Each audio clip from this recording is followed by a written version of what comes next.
Welcome to the after show for God Friended Me, Season 1, Episode 18, Return to Sender. So we're going to meet the Bensons. A little love goes a long way. Cara breaks a deal, and we got Allie Finer in the house. Javicia Leslie, we're going to do some talking. Let's do this. You're tuned in to AfterBuzz TV, the ESPN of TV talk. Now, let the buzz begin.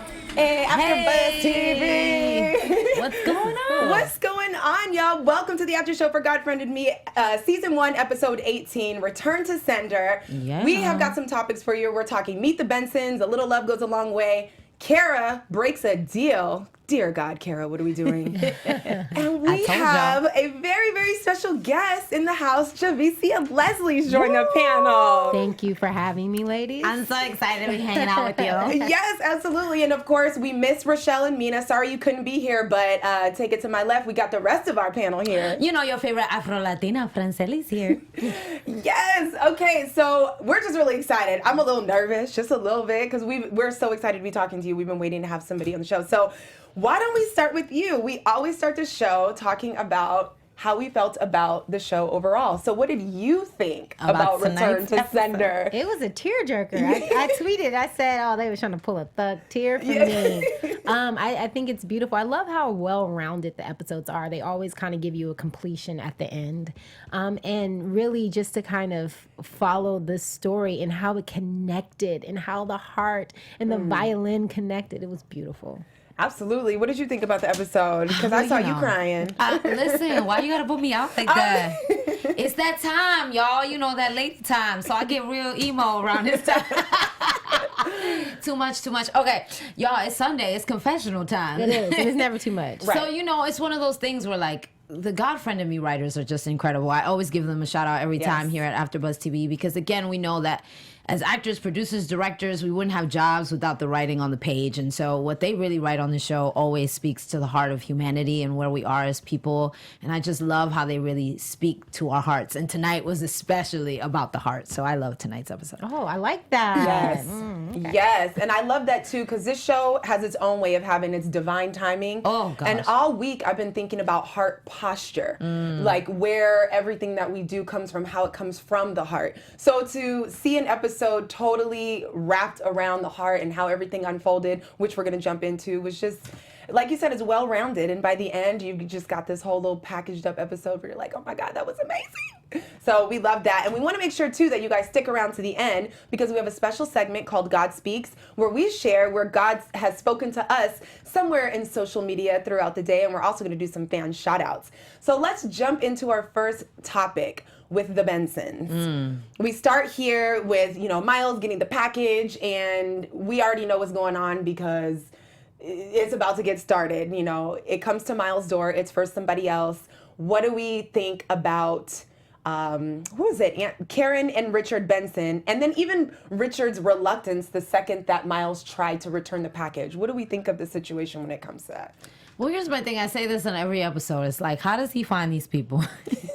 I know it's TV, but it's just like, sir, with all these people in the world, especially in a city like New York, because I'm from New York, it's like, here's my thing. If somebody show up at my door, he'd get without the kid, without the whole, that's already a trauma, right? As a parent losing a child, I can't even imagine. Yes, and even if that wasn't on the table, someone just pop up at my door, I'm not really speaking to you. New Yorkers, we're always on guard. Like, what's going on, So I just think that at the same time, it's very realistic. Like, we don't really know you like that. What are you doing here? We're good. Keep it moving. Yeah. I as far as the father being reluctant, I think that there's this idea, and Miles felt the same way, where it's like you have to move on, and I think that that's kind of where you start to see this friction, because I kind of side with the mom in this. Like, Miles, everything isn't as easy as you think it is.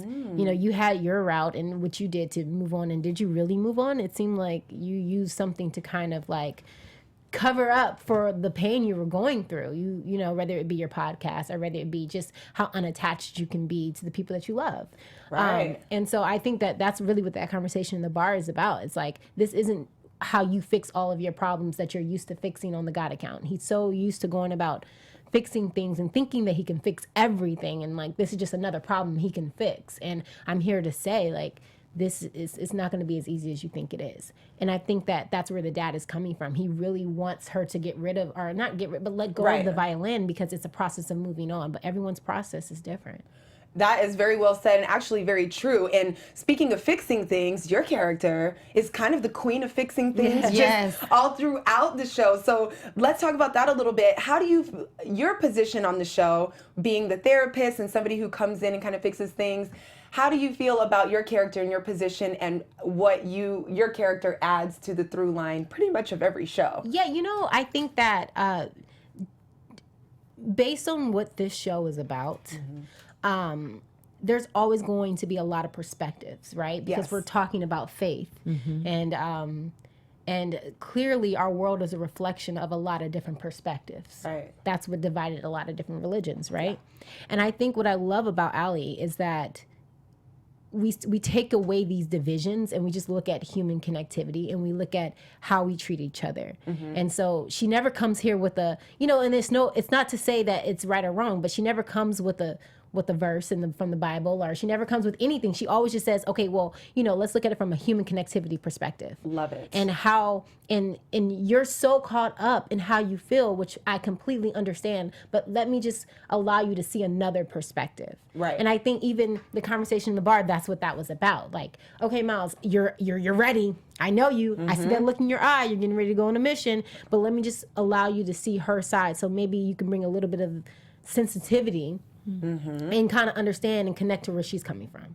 Yes, absolutely. And I love it. That's like one of our favorite things about your characters, because you're right, we have enough division as it is. So to be able to come from a human perspective and connection is the best way to go. People can actually understand that when you pose the right questions or suggest the right, as opposed to being like, well, this and putting it in a box. Right. Then people get stressed out and don't know how to respond and either don't move at all or, start to move in an awkward way. So I did have a question though, given that you said that this show is about human connectivity. How did you get to connect to a show like this? What was your audition process? When you saw this script, when you read it, what did you think? Because I believe for all actors, it's an opportunity of a lifetime to read a script that you actually really like and enjoy and then really want it and then be like, oh, you don't know what's going to happen. Yeah. So walk us through that.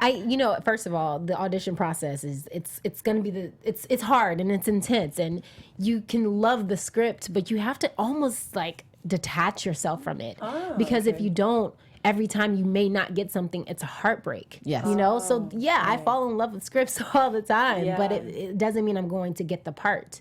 But what's so fun about the audition process is you get to fall into this world, And I remember when I saw the title, God friended me. Wow, that's interesting. Like, let's see what it's about. And I read it, and I read the character of Allie, and we have a lot of similarities. I have an older brother, and I was raised by a single parent, and I also, when I hear people kind of argue and things like that, to me, I'm always like, it's because you don't understand the other person's perspective.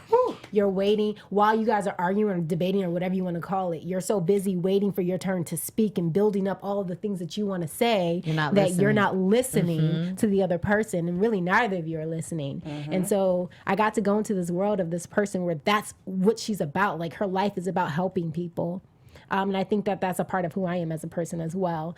And so we went through a few different auditions. We went through the first audition, the callback, then we go through a producer session. I think we went through a director session, and then we had to go through 2 testing sessions. Oh, wow. Wow. Because we had to test for the network and you have to test for the studio. So this is probably the longest auditioning process I have ever been through in my life. But, I prayed a lot through it, and I would always just kind of ask not to be attached to it, but to know that if this is what's meant for me, come on now. There we deliver. go. And I mean, he did, and I think it's dope. I think it's dope that my first series regular television show was called God Friended Me. It's Come on now. Yeah. When you in God's alignment. Okay.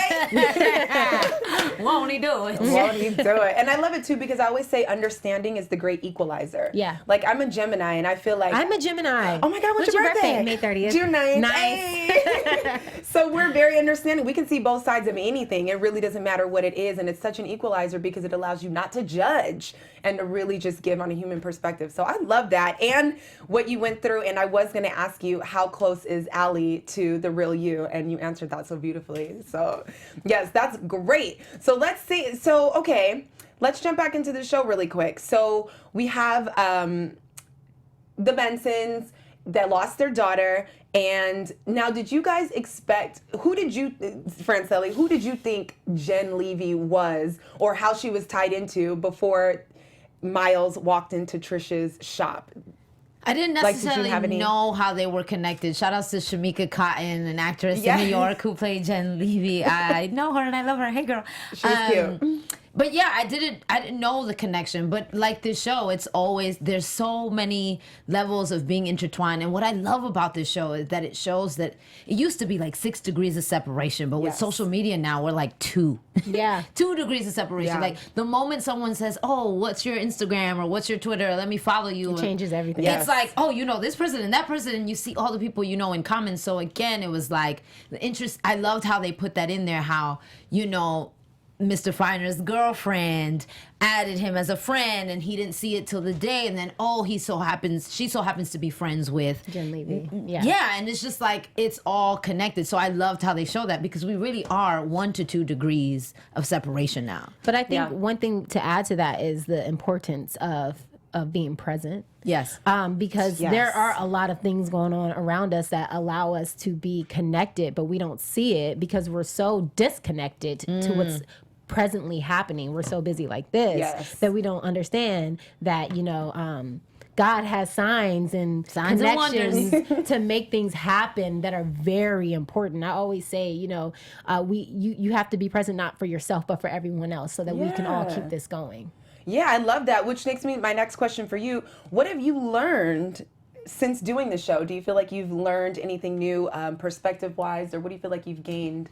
You know, a lot has been going on in general because it was this show, God Friended Me, but then also Family Business got picked up and that started airing. And then, you know, this was all around the point of me turning 30. And I kind of feel like this show is raising me into a woman. You know, I realized like the responsibility, it changed. I was a server a year ago. You know, and now I'm on 2, like one is a network television show and the other is a cable show. And, you know, shout out to BET for that. So it's just, it's everything is changing. It's changing so quick. But I think that everything that I've been through has prepared me for this moment. That's so I went to Hampton University and I was Miss Hampton. And I remember I was on a platform and I got in some trouble and I fell. And I always was like, oh my gosh, if I ever get this opportunity again, I know I will never, ever do anything stupid to lose the opportunity to help people, the opportunity to be able to affect people. And I even said at the beginning of this year, like, this is my year of service, like the year of the beginning of my service, you know, to use my platform for service, because that's all I want to do. And it's just, I don't know, it's full circle. It really is. And this show is just to be a part of something so beautiful. I was thinking about that at the end of this episode. Like, I'm blessed to be a part of something that's going to be able to affect people. Yeah, I was going to say that service that you're looking to have, you're doing it now with your work. I think that's dope, and I am, but like, I'm ready to get in it. Like, I'm planning for my birthday, I'm going to do an athletic equipment drive. So instead of like a toy drive, I have people coming in for my birthday. I'm throwing a birthday party June 1st. 70s themed. Your ladies are welcome to come. You know I'm in there. But I'm having everyone bring in a piece of athletic equipment to donate to the local schools here, because I remember going to school and we didn't have all the footballs and basketballs and jump ropes and things like that. I'm from PG County. Like, we didn't have it, you know? And then in August, I'm going to go back to Prince George's County and we're going to do a backpack drive. They do backpacks that have all of like everything they need for the year end. So I want everyone to come and bring that so that the kids can have that for free. That's so good. And I did read about you. You have done help for like military families, right? You were serving in that manner. That's what my job was before I moved to LA. Okay, yeah. Yeah, I was paying soldiers who had been held longer than their contracts when the war on Iraq started. But I specifically worked with the families of deceased soldiers. Wow. Yeah. Here's the interesting thing about God's divine timing and how life imitates art and art imitates life. In the show, you would look at Miles being an atheist or Allie being a lesbian or the choices that they've made, breaking up with her girlfriend, you know, Miles, you know, running around doing all these crazy things. Some things that they do in the show, you might think, man, it's stupid. But again, there's no condemnation in Jesus. Don't judge yourself, because again, you needed to go through that. You needed to experience that in order to then, at 30, which is the year that Jesus started the church. So in order to be then ready, in order order to be prepared for where you needed to be. So there are no mistakes. All things work out for the greater good. And so you needed to fall and fail to know what it feels like. So then when you have the platform and you are helping other people and there's another sister that has fallen, you can tell the sister, it's all right. You can pick yourself up. I've been there. Yeah, crowns aren't perfect. Right. Right. You Maybe can't tilt it to the side a little bit. A good leader is a great leader because they can relate to the people that are following them. So you going through that isn't necessarily stupidity. It was your training wheels in order to prepare you. And I'm still gonna go through things. Yeah, absolutely. Like, this is just the beginning, you know. And it reminds me kind of what Arthur Feiner said at the very end: courage, strength, and acceptance. Like, I saw God in this. It's in everything. I love. He specifically says she taught me love, or she taught me. I saw love, which means I saw God. Yes, man. So like, even from a perspective of like a father and a daughter, you know, and a father who is a reverend, to know that his daughter can teach him love. Like, we can find love in everything. I bring my dog everywhere. Like, there's love in him. God created him, and like that is love, you know. And I love the fact that Allie's character, the character of Allie, is gay. Because I think that we were talking about this earlier. Because when one of the actresses said, "Well, what's going on with the LGBTQIA?" I think she said, and I just said, "Why do we have these divisions? We don't need."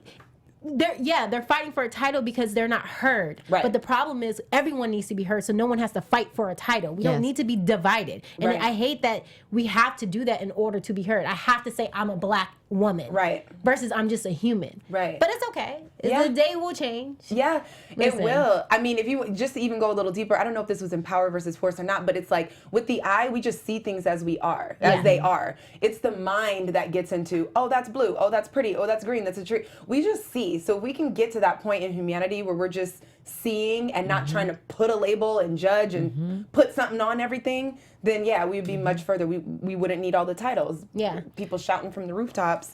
This is what I am. Yeah. Yes. What I love is the fact that in this episode, because it speaks to our hearts, it also spoke to the importance of identity and being your most authentic self. And that's really what God is and what God's about. God is love, and love, you know, love is amplified the best way when you're yourself. And seeing a woman love a man enough to push him to be the best version of himself, you know, and say, hey, through your children, I felt them being there would support you, really showing who you really are. And his best self is the church, right? Because he is the body. I believe the church isn't just a building. It's the body. It's the people. It's us. Yeah. They say that. We're having church right now. He is present. And so that's what the church should look like. And I had such a moment. I cried in that moment because my first TV writing job, shout outs to my boss who gave me that job.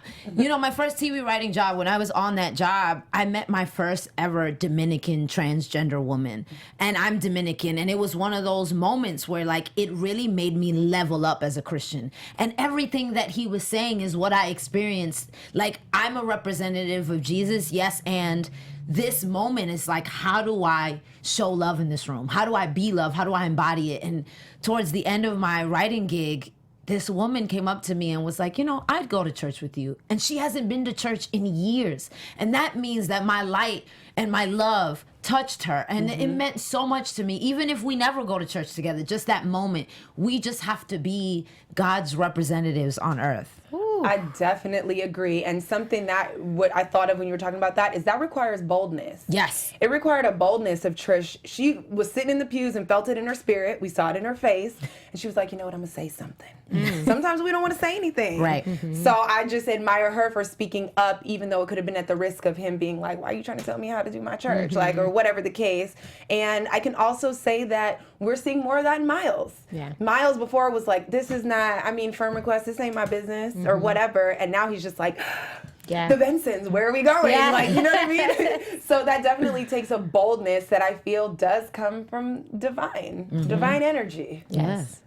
Yeah, I love it. So we love it. I just want to wrap it up. It was really cute. We love the whole heart thing. It was such a tearjerker. The violin making its way right into the hands that it was supposed to. Oh. So that also speaks to, you know, us not being afraid to let things go, not being afraid to move on. You know, sometimes we tend to keep hold of things like the mother was doing because we think that's going to Just all of the things that we saw. It was just so beautiful. There's just so much. I just don't feel like we have enough time to Have you guys seen the picture on Instagram with Jesus and the teddy bear and the little girl? Give me this. That's what I felt like the violin represented in tonight's episode. Like, you don't want to give up this thing, but I have something much bigger and better for you. Yeah. And now she gets to teach the other little girl who's Look 13. At the gift. Yeah. Has her daughter's heart, and that was a bit much for me. It almost took me out with that one. That was a lot. That was so beautiful. So we'll move on to our next little topic because we were upset. Cara, what you doing, girl? Girl. When you make a deal with somebody, you stick to it. Yes. And we love you and we think you're so cute and we're happy you're on the team, but doggone it, how do we feel about this decision? Then when her and Miles specifically made a pact not to talk about the God account, I do think that's fair that Miles calls it his. He's getting the request. It started with him. And Free versus his job wanted exclusive rights. What do we think about Cara and her? I don't think it doesn't matter to me whether the God account is his or not, because technically it is not his. It's whomever it helps at the moment, right? Yes. I just don't like the fact that she knows what she did, and she's not, how do you still be around people that you are betraying, really? Right. You know what I mean? Like, I feel like that was weird. It made me uncomfortable. But I love the character of Cara because she's flawed. She's flawed, and we all are, and we're gonna watch her go through this journey of understanding how to be a good friend. Yeah. Do you think it was a Judas moment? Do you think there's parts of her that's jealous of like where he's going and his notoriety? I think that everyone wants to be a part of something and wants to feel like they have an impact on something. Right. And that was a moment where, whether she wants to admit it or not, that she kind of had an impact. Like, oh my gosh, like now I get to do something that's very much like impactful to the God account. Right. But I don't think that she had ill intent whatsoever. Right. But where I need her to do is follow up with good character. Yeah, I mean, you can't go to Rakesh's job and not tell Rakesh you're Not going or only even that, came. Like, did you notice what she admitted to Simon? She said, "Oh, I know that the Palo Alto team is coming." Every single thing that Rakesh had told her, she admitted. She's gonna get him fired. Yeah. You can't do that. There has to be a loyalty clause, but there also has to just be a character thing. But we watch these characters learn these type of things. You know, it's a part of the process. Yeah, absolutely. So We've all done it. Yeah, in one way or another. Because I noticed her little swag change. She was in that meeting giving us a little, she was leaning forward. She had on her little business swag. Bravado. Like, what you made. I was like, okay, Cara, make those moves, girl. I would really. But didn't I predict that this was going to be the thing that makes them fall apart? Okay, I just want to... Yeah, elaborate on that a little bit. What did you think? I mean, I think that it makes sense. I'd feel betrayed too, and I'd feel really upset. But I called it. I called that this conflict of interest was going to be the thing that... It was going to be their first fight, and it could possibly be the thing that breaks them apart. That is betrayal to the finest. It has nothing even to do with the subject at hand. It's the fact that you said you would not do that. Right, you didn't keep your word. And you already did it, and you threw two people under the bus that have always been there for you through this whole process. Whom one you're dating. Yeah. Now, that's levels. Loyalty. So, man. Loyalty is very important to me. So we're going to see how that unfolds. But before we get out of here, I definitely want to talk the family business on BET. You have a new project, and we want to stay up with you, and we want to watch everything. So yes, how share can people away. follow you? First of all, God Friend and Me got picked up for season 2. Woo-woo! So Season 2. we start Shout out filming to that. Sarah, who's in the live chat and asked if there was a season 2 coming. Yes, Great. So we start filming that the end of June, beginning of July. We're going 22 episodes for season 2, guys. So good. So we just finished technically 20 episodes. Well, we're on episode 18 as far as airing, but it's 20 episodes in season 1. For season 2, it will be 22 episodes. So you're gonna get so much of like good. I always say God Friend to Me is like a warm Sunday hug. You know, like, it's that warm hug on a Sunday evening. But then I'm also a series regular in the BET TV show The Family Business, which is the complete opposet. Yes. I don't know if spicy. Paris is the complete opposite. She will cut you. And I am working on I'm getting ready to start working on another film. I can't give too many details yet because we're still kind of like signing contracts and things like that. That's all right. But just, look forward to hearing about it. I'm definitely going to I don't tweet, but I'm definitely going to Instagram everything. I'm trying to learn how to tweet. It's a bit high tech for me. And yeah, it's a good time. And what's the Instagram handle so people can follow the journey? So Instagram, I put everything on Instagram. I'm like a workout fiend, and I love cooking. We were talking about vegan life. I'm a vegan, so I love that you're now starting this journey. Yes. You need any help, let me know, girl, because I'm here until July. And you're going to be in Women's Health magazine, I'm in this issue of Women's Health magazine. Amazing. So check that out. Yes, and I'm in this issue of Lux magazine. So if you go to my Instagram, all of those details are there. Nice. Let's go there. Let's support each other. And I'm just happy and proud to be a part of this journey right now. Nice. We love it. Thank you so much for joining us. Yeah. I'm so glad we figured this out. I know. I was on Instagram like, wait, I want to do this. Yes, that was so great. We wish we had more time. There's a few things we'll share, but we will get to it next week. Thank you so much again, Javicia, for joining us. And you guys, thank you for joining. If you have any questions or want to join the discussion or have any details that we may have missed, put them in the comments. We love to chat with you guys. Yeah, and you're asking the handles. Yeah. Please tweet me. I'm trying to get better. It's at Javicia Leslie, and then Instagram me at Javicia, Javicia. And I always write back, and let's talk about God Friended Me. Yes. Awesome. See? So you guys got that. Let's talk about it because this is so great. Yeah. So we'll see you next week. The finale is April 14th, y'all. So only a couple more episodes. And you get to find out who Henry Chase is. Ooh. I know. Yeah. I know. We're going to talk about that in 5 minutes. Y'all not going to hear that part. No? I cannot wait. So thank you guys so much for tuning in. I'm your host, Jamie Alexander, and you can find me on Instagram at Jamie Alexander. Ya tú sabes, your favorite Afro-Latina. Follow me at all the things at Selly Hangout. And make sure to follow Javicia. All right, guys. Bye. Our founder, Keven Undergaro, and me, Maria Menounos, would like to thank you for tuning in to AfterBuzz TV.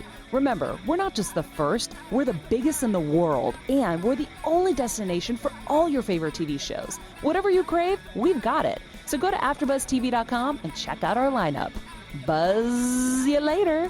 The views expressed herein are those of the hosts only and do not necessarily reflect the views of AfterBuzz TV or its owners or principals.